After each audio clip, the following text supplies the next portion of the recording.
Hello YouTube, today I'll be showing you how to do a 4x4 and a 5x5 blindfolded.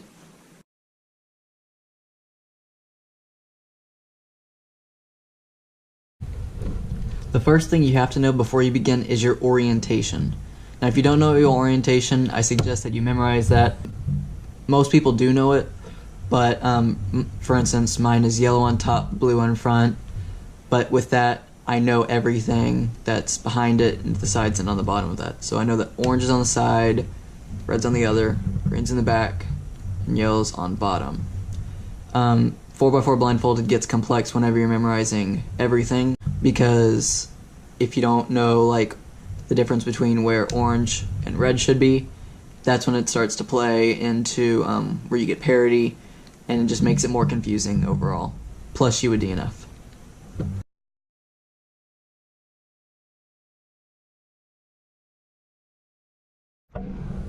To teach you the majority of the steps, I will be showing you how to do it on the 4x4, and nearing the end of the video, I will show you how to do some more steps on the 5x5, as there are more pieces than the 4x4.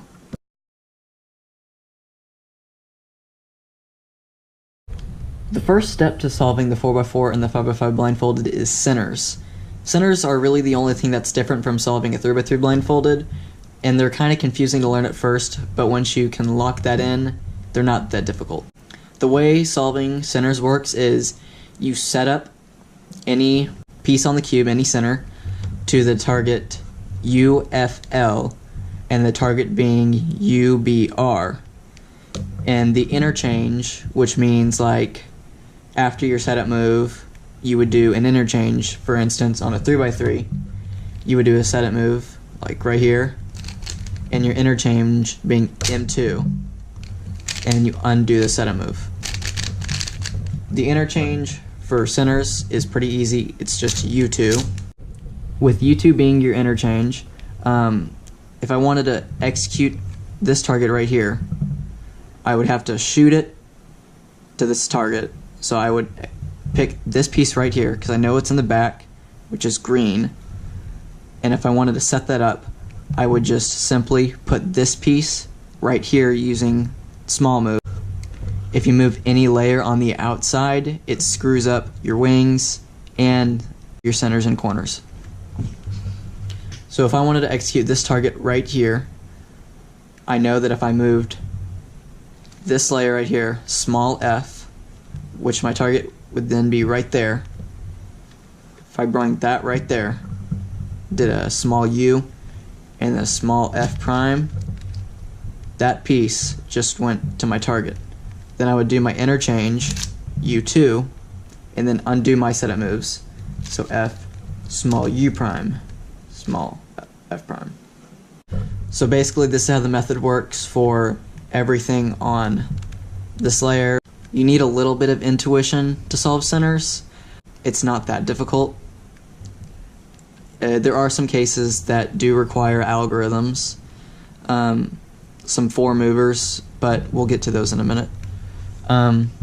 So say I wanted to execute this target right here, I would just do a small f, small u prime, small f prime, u2, small f prime, small f, small u, small f prime. Then I would execute this target right here, and if I brought this layer doing a small L prime, see that my target's right there, do a small u, small L, U2, I'll do setup move. This is basically what you do for everything. This is where intuition comes into play, but say you get a case like this, where you have to do a white piece. There is an algorithm, it's not that difficult. Essentially what it does is it brings this layer off by your U2, and it swaps these pieces. So whenever you do this algorithm, it will swap this piece right here with the buffer and then move it by a U2. So if I wanted to execute this piece right here, I would put this piece right here doing a D prime, and I would do the algorithm.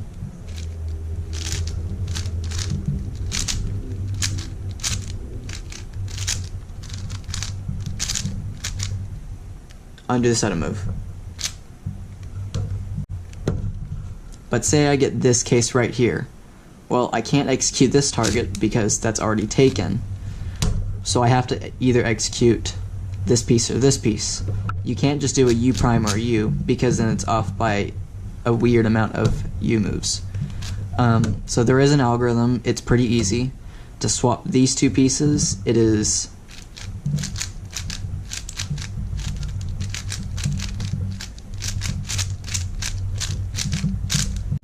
and to swap these two pieces, it's almost the exact same, but instead of doing a U, you just do a U prime.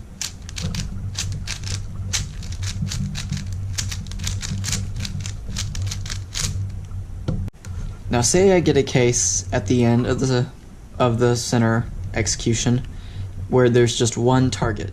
There would be parity because if there's an odd number of targets on any amount of pieces, then there's parity. Parity for centers is really simple. You execute your target, and then parity is just U2. So when you have parity at the end of your center execution, you just do U2.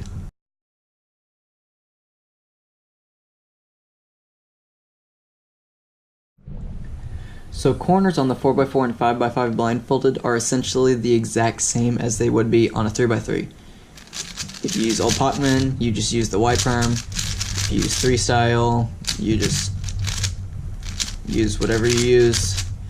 But the only difference is there can be parity on 4 blind that you don't get on 3 blind, because on 3 blind generally you would just do the algorithm M2 D prime L2 M2 D prime L2. But on the 4x4 blindfolded, it can be a little more complex because you get cases that are just one target away from being solved without there being these edges swapped in the back. So you think you just do the old Pachman algorithm, but then you have this case in the back, and obviously that'd be a DNF. There are 2 ways you can pretty much solve this. One of the easier ways to do it is you just learn this algorithm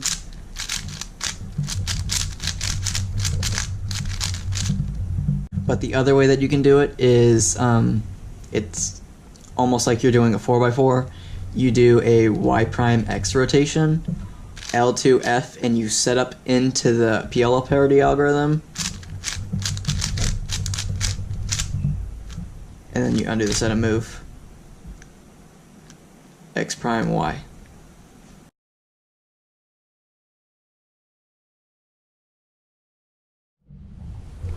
Now on to wings.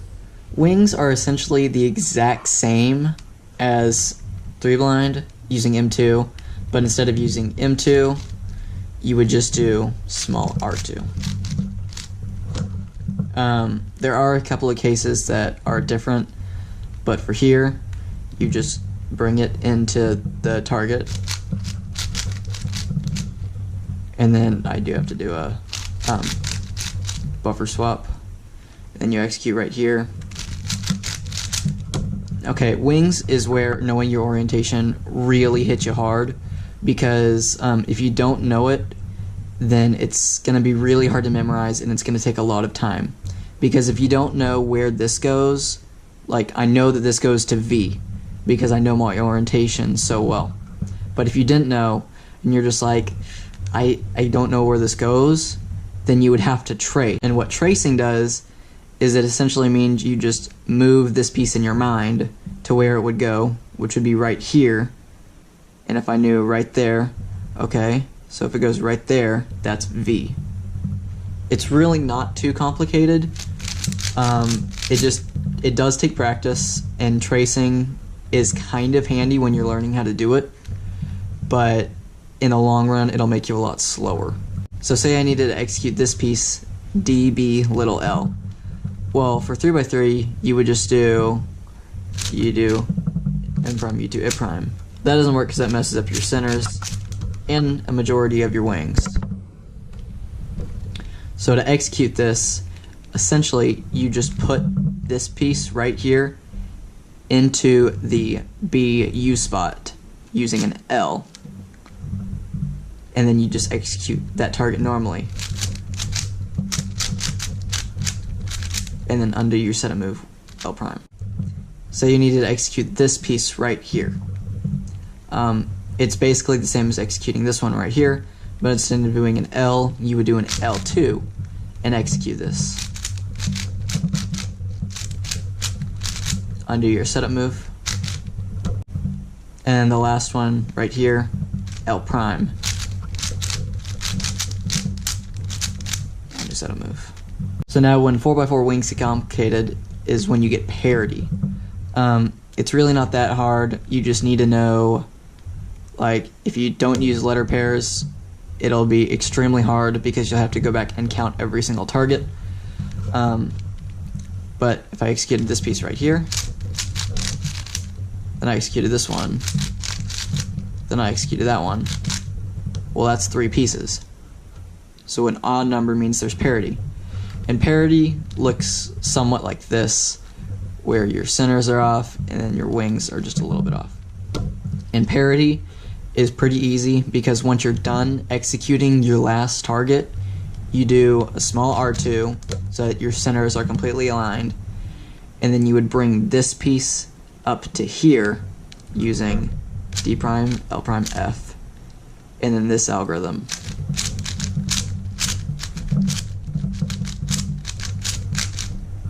Undo setup move.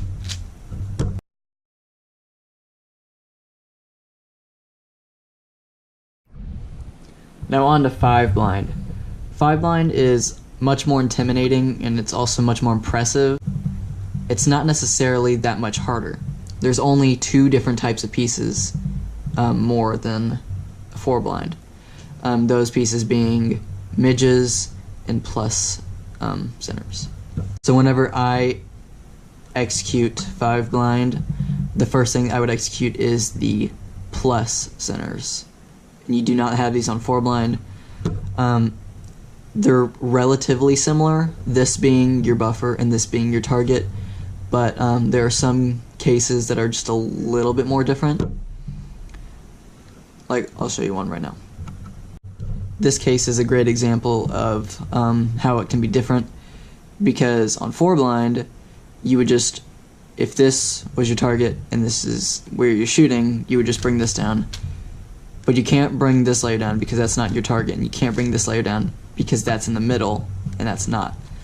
So the way that I would execute this is I would do a small D prime and execute it like it was this target.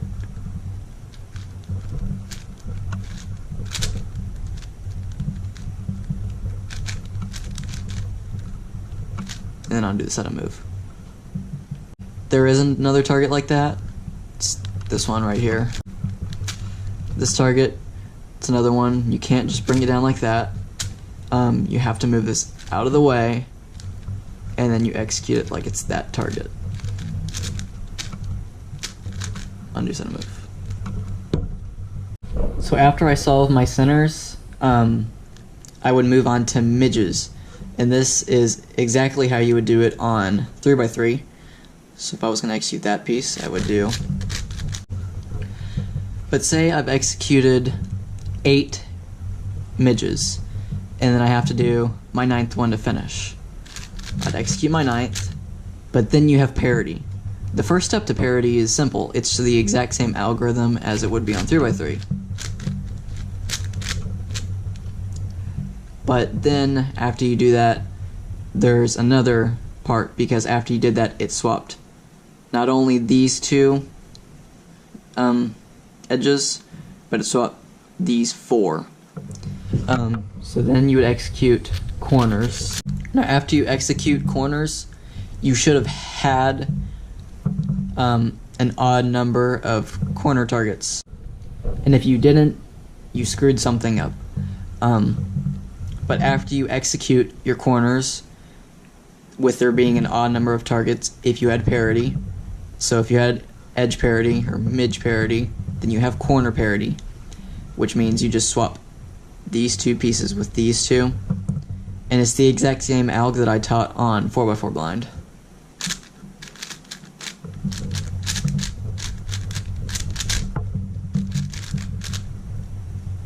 And that's it.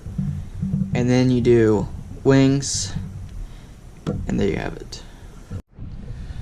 Well, that would be it, guys. Thank you so much for watching. I wish you the best of luck in your 4x4 and blindfolded journey. A disclaimer would be, it does take quite a while for you to get your first success on 4 blind, especially on 5 blind. It took me about 15 attempts, starting at about 20 minutes and getting down to about 6 for 4 blind, and it took me about 10 attempts for 5 blind. I highly suggest that you use either Roman rooms or sentences, primarily Roman rooms. But other than that, I wish you the best of luck, and thank you for watching.